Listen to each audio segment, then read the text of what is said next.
जो मुझे आज़ाद करा।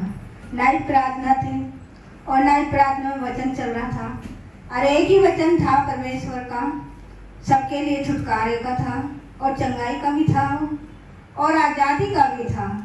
परमेश्वर का दास बार बार कह रहा था जो आज इस वचन को रिसीव कर लेगा वो छुटकारा जरूर देगा। और सबने ही रिसीव किया, जितने यहाँ पे थे, परमेश्वर ने सब कुछ हुआ। मगर मेरी बीमारी कुछ ज़्यादा गजब थी।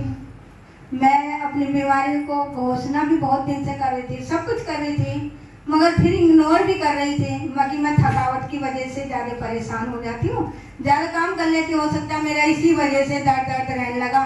मगर कोई नहीं प्रभु, तू तो मेरे साथ है, मुझे क्या बात का डर है।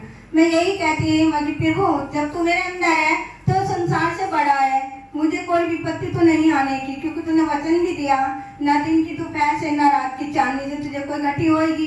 तो मैं अपने वचन को बोलती रही और काम करती रही। फिर भी मैं परेशान बहुत थी, इतनी परेशान थी, ना तो मेरे हाथ को उठा पा रही थी, ना मैं कपड़े पहन पा रही थी, और तो और मैं अपने कोई खुजा भी नहीं पा रही थी। मैं इतनी परेशान थी हाथों से, ना मेरे हाथ इधर घूम रहे थे ना उधर घूम रहे थे। मेरी लड़की भी कहने लगी कि तुम इतनी दुखी हो, तुम परमेश्वर की बेटी हो वैसे, और वैसे तुम अपने दर से आज़ाद नहीं हो सकती।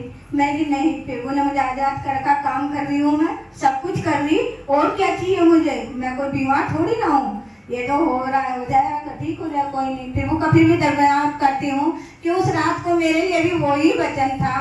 परमेश्वर का दास बार बार कह रहा है जिसको दुआ करवानी करवा लो।